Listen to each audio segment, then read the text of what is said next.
He tested 40 products in a single year. 39 of them lost money, or barely broke even, or sold 3 units to his own friends and then went completely silent.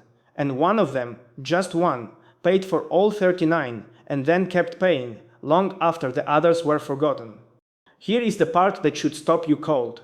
He did not get lucky on number 40. Long before he spent a single dollar on inventory, there was a way to tell that one product apart from the other 39, a signal sitting in plain sight that almost every beginner walks straight past.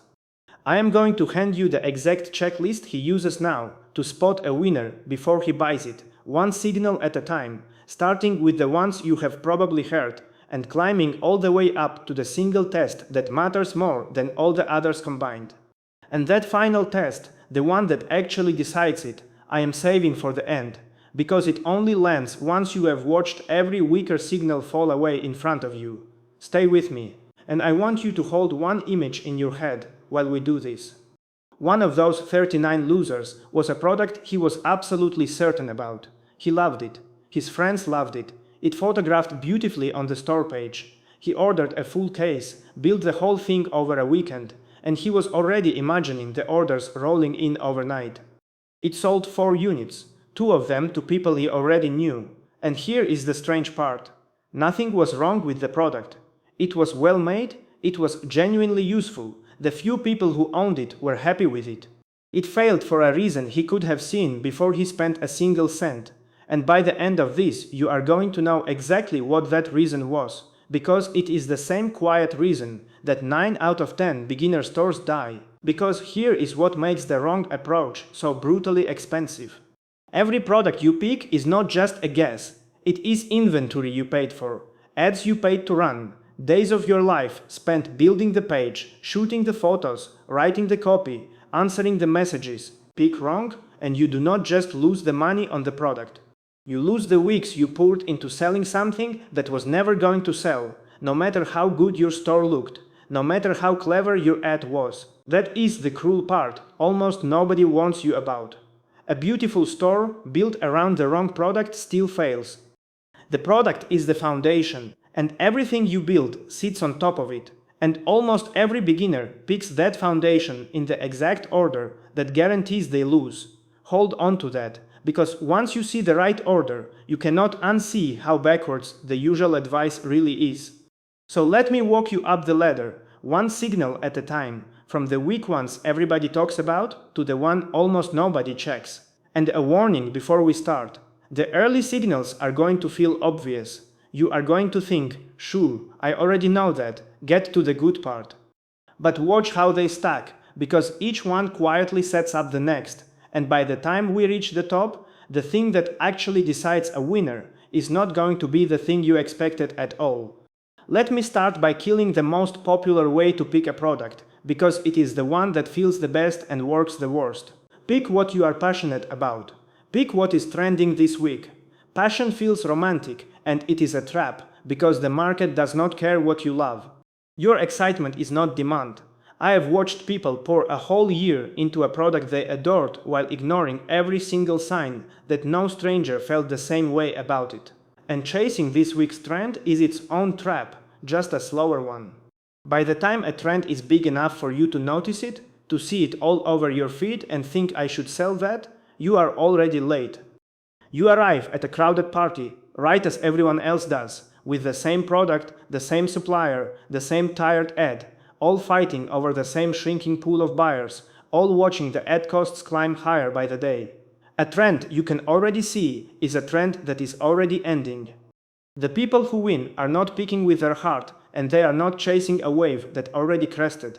They are reading signals, cold and unemotional, and the first one is so simple it almost sounds like a letdown. Signal 1.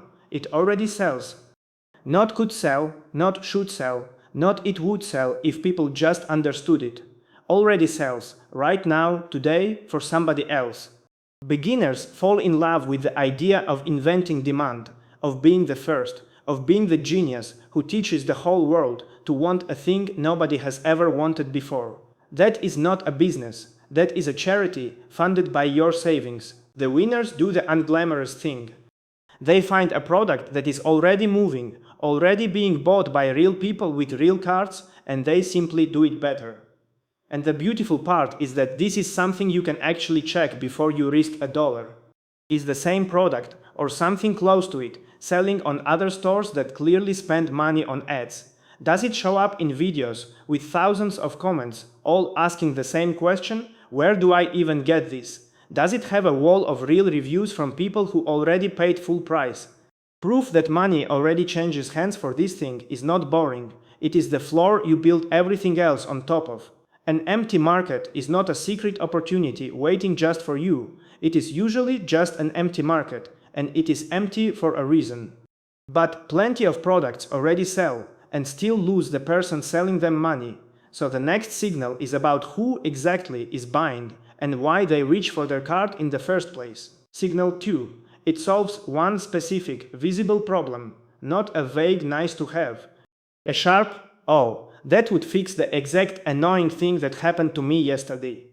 There is a quiet, enormous difference between a product someone thinks is cool and a product someone feels they need. Cool gets a double tap and a scroll. Need gets a card out of a wallet. The strongest products name a small, real, specific pain and then kill it visibly. A drawer so tangled you can never find the one cable you want. A phone that dies in the car on every long drive right when you need the map. A dog that pulls on the leash the entire walk until your shoulder aches. A cutting board that spills juice all over the counter every single time you use it. Notice how each of those you can picture in a single second. You know the exact moment it happens, you have lived it. That is the whole point.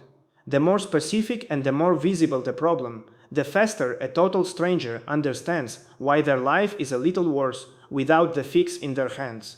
Vague products die in silence because a cold visitor cannot feel a benefit they have to sit and work to imagine. If explaining the problem takes a paragraph, you have already lost them somewhere in the second sentence. And that word, visible, is going to come back at the very top of this list in a way that changes everything. Signal 3, and this is the one that quietly kills more stores than any other, because it hides behind all the excitement of a launch, the margin. Here is the math almost nobody wants to sit down and actually do. Say a product costs you $8 to buy and ship in. You decide to sell it for $16, and you feel great about it. You just doubled your money. Now watch that money quietly disappear. A cold customer costs real money just to reach. So maybe you pay $10, even $12 in ads to land one single sale. Then the payment processor takes its cut off the top. Then you eat the cost of shipping it out. Then one order in 5 goes wrong somehow. A return, a lost package, a refund, a damaged item, and you swallow that too. By the time the dust settles on that $16 sale, you did not double your money. You actually lost a few dollars on it, and you did it while feeling busy and legitimate, like a real business owner watching orders come in. That is the trap in one sentence. A 2 times markup is a slow, busy, exhausting way to go broke. The winners hunt for room instead. Something that costs 8 and sells for 30, 35, even 40, so that after the ad eats its share, after the fees and the shipping and the bad orders, there is still real profit left standing on the table. A boring product with fat margins beats an exciting product with thin ones every single time, because margin is the oxygen. It is the thing that pays for the ad that brings you the next customer, and the one after that, and the one after that. Thin margins feel completely fine on the very first sale, when you are excited and not really counting anything. Then the ad costs creep up a little, a batch arrives damaged, a wave of refunds all lands in the same bad week, and suddenly the thing you were absolutely sure was profitable has been quietly costing you money on every single order, and you did not notice until the bank balance finally told you the truth. But even a high margin product that solves a real, visible problem can still flop hard, and the fourth signal is the exact reason why. Signal 4. They cannot just grab it at a store down the street. Think for a second about what you are really asking a stranger to do when they buy from you. Wait days for shipping. Trust a website they had never heard of until 30 seconds ago. Pay before they ever get to hold the thing in their own 2 hands. Now, if they can walk into any shop nearby and buy the same item today, right off the shelf, hold it, compare it, and take it home in 5 minutes, why on earth would they choose to wait days for yours instead? The products that thrive online are the ones that are a little hard to find, a little too specific for a big box shelf, the kind of thing you would not even know how to ask a store clerk for, or the kind of thing no local shop would ever bother stocking in the first place. That scarcity is not a bug in the plan. It is the entire reason a person is willing to buy it from a glowing screen instead of a shelf they could touch. If it were easy to get locally, they already would have gotten it. Odd, specific, hard to stumble on in the real world. That is a feature, not a flaw.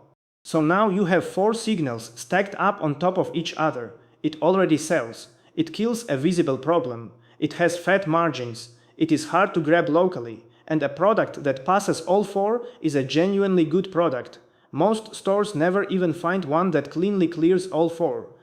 But good is not what paid him back all 39 times over. There is one more, and this is the turn I promised you at the very start. Here it is. The one test that sits above all the others. The one that separated his single winner from 39 good-looking losers. Can you sell it in 3 silent seconds with no words at all? Picture the way a stranger actually meets your product for the first time, not a patient shopper sitting down to read your carefully written page. A thumb, scrolling fast, half bored, half distracted, and your product gets one clip, muted, maybe 2 seconds, to make that thumb stop moving. If your product needs a paragraph to explain why it is good, it is already dead, because nobody reads the paragraph. They were gone long before the second sentence. But if it can show its magic in one wordless moment, a before and an after, a filthy surface becoming spotless in one wipe, a tangle of cables falling into perfect order, a problem visibly vanishing right there in someone's hands, then you finally have the only thing that actually sells to a cold stranger. Desire before a single word is ever spoken. And now go back and look at what just happened to the other 4 signals. This is exactly why the word visible kept coming back around. Every other signal was quietly feeding this one the entire time. It already sells, so the desire is real and not imagined. It solves a visible problem, so the desire is showable in a single frame. It has fat margins, so you can actually afford to put that clip in front of enough strangers for it to matter. It is hard to find, so once they feel the desire, it has nowhere else to run but straight to your store. The winning product is not the best product, it is the most demonstrable one. The one whose value you can make a stranger feel in the 2 seconds it takes them to decide whether to keep scrolling or finally stop. Now remember that product from the very start, the one he loved, the one that sold exactly 4 units. Here is what actually killed it. It was well made, it solved a real problem, the margins were even fine. It passed the first few signals, but you could not show it working. Its whole value lived inside a feeling you only understood after using it every day for a week, and you cannot fit a week inside a 2-second clip. There was simply nothing to demonstrate. No before, no after, no visible flip from problem to solved. So the thumb never stopped, the ad never caught fire, and a genuinely good product died in total silence, while a worse product with a better before and after was busy selling by the thousand. It failed the one test that actually decides everything, and the hardest part to swallow is that he could have known that before he ordered a single case. So here is how you actually use all of this, starting with the very next product you are tempted to buy. Before you spend $1, you score it. 5 questions, out loud, honest, no quietly cheating in your own favor. Does it already sell for someone else, right now, today? Does it kill a specific, visible problem? Can I sell it at 3 to 5 times what it actually costs me? Is it genuinely hard to just grab locally? And the big one, the one that overrules all the rest, can I show why it is wanted in 3 silent seconds? If you cannot answer a clean yes to that last one, it does not matter how many of the others passed with flying colors. It does not matter how much you personally love the product. Put it down and walk away and feel good about the money you just saved yourself. The man with the 40 products did not have better taste than you. He was not smarter than you. He had a checklist and he ran every single idea through it before his money ever left his account. 39 of them failed at least one question. And yes, in the early days, he tried a bunch of them anyway, because he had not yet learned to trust the list over his own excitement. Those losses are what bought him the list. The one that paid for everything past all 5. And the reason it won was not even the reason he first liked it. It was that it demonstrated itself instantly to a stranger who was not even looking for it. So do not go pick your next product the way you were about to just a minute ago. Do not pick what you love. Do not chase what trended last week. Do not fall for the exciting thing that photographs beautifully and has no room left in the margins. And do not pick the thing you cannot show working in a single silent clip. Run it through the 5, especially that last one, because the product itself is not your edge. Everyone alive can reach the exact same suppliers you can, order the exact same thing, at the exact same price tomorrow morning. The pick is the edge, the judgment to walk past 39 good-looking losers to find the one product that sells itself. That is the one skill nobody can copy from you, the one thing that does not show up on any supplier website, and it is the entire difference between a store that quietly drains you month after month and one that finally actually pays you back. If this made you look at that product idea sitting in your cart a little differently, subscribe, because the next video is the other half of this exact story. Once you have the right product, how you actually build that one silent clip, the before and after, that stops the scroll and makes a stranger want it before they read a single word. And I put the full 5-signal scorecard, the exact one he runs before he buys anything, down in the description, completely free, so you never spend another dollar on a product that was never going to sell in the first place. Score your next idea before you buy it. All 5 questions out loud and be brutally honest about that last one, because a stranger with their thumb already on the screen absolutely will be.